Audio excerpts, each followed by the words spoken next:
Hello, my name is Rita the Book. It is not every girl who gets asked to be the face of literacy, but in the summer of 2010, it happened to me, and boy, do I have a story to share with you.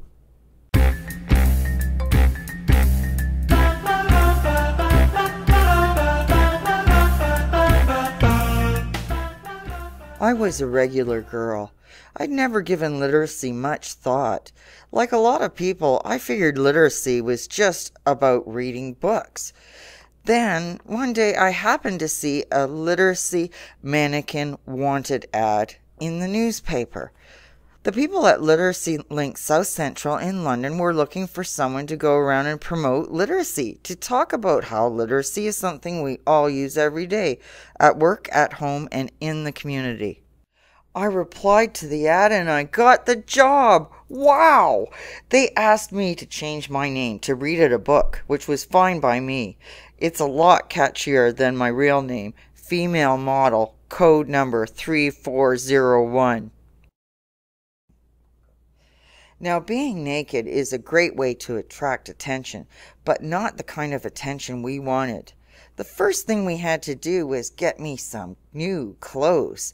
Of course, everyone at Literacy Link South Central has excellent fashion sense, so they helped me pick out some fabulous outfits. We shopped at the most exclusive stores. They gave me a complete makeover. I couldn't believe it, including a new head of hair. I was ready now to meet the public.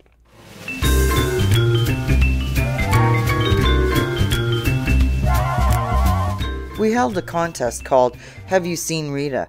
For 10 weeks, I hung out in a different location in London every Thursday from 11 to 3.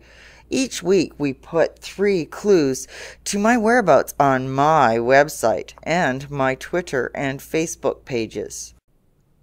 We set up a Rita hotline. When people found me, they would call the hotline and say where they saw me and what I was doing that was related to literacy. Their names were entered into a draw for a chance to win some great prizes that were donated by all the sponsors who contributed to the campaign. It was basically a scavenger hunt, but people were really looking for me. It was fun. I even had my picture put on a t-shirt. My face was everywhere. As word spread, I became the toast of the town. Local politicians wanted to have their picture taken with me. I got to meet Mayor DeSico Best.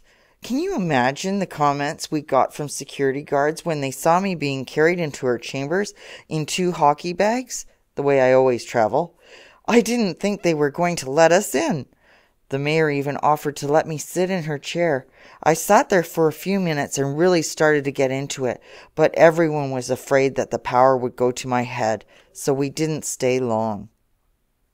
We did radio promotions. Spot Rita are asked to call the Rita the Book hotline and give their name and phone number, Rita's location, and also an explanation of how Rita's activity is related to literacy. A winner is going to be drawn from all of those that call the hotline that day. And the Fresh FM Summer Cruiser will find Rita every Thursday and announce the winner from that location. Thank you. I also appeared on TV, even though I was still feeling the effects of a little celebrating the night before. Boy, those MPs sure know what a party is.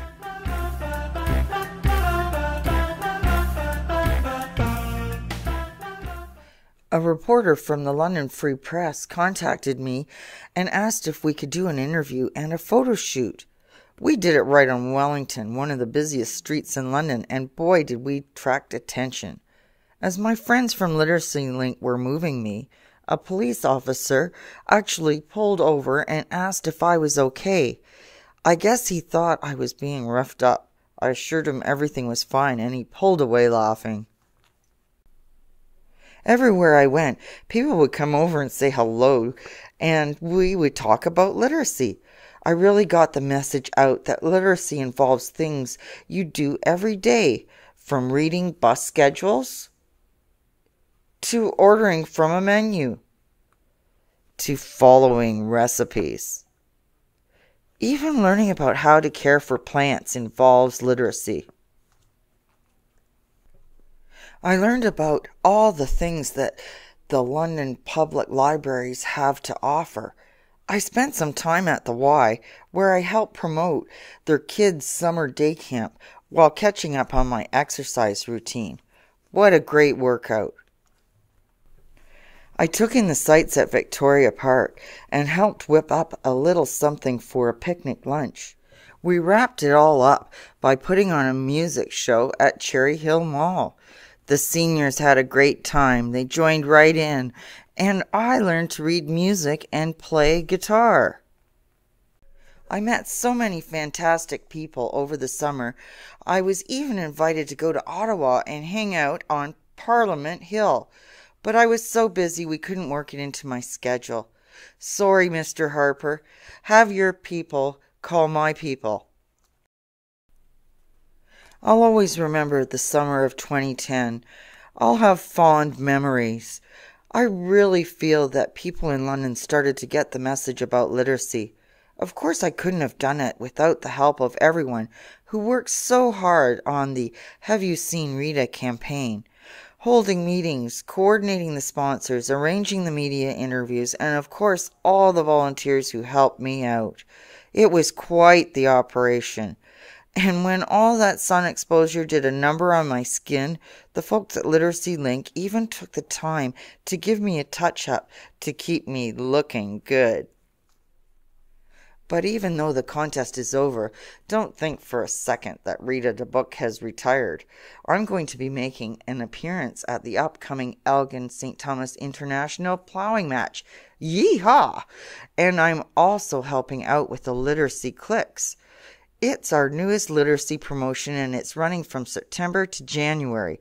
Enter a photograph you've taken showing what literacy means to you, and you can win great prizes while helping to promote literacy in London and Elgin, Middlesex, and Oxford counties. When I'm not out in the community, you can find me welcoming visitors to Literacy Link South Central's office. I actually help out in the office. When the pressure of work gets too much, I'm there to place a supporting hand on the shoulder of an overstressed marketing person, or to help find hard-to-reach objects in the cupboard. Like I said, before I knew about literacy, I didn't have a thought in my head, but not now. Finding out about literacy has given me a lot to think about. This is Rita the book. So long for now.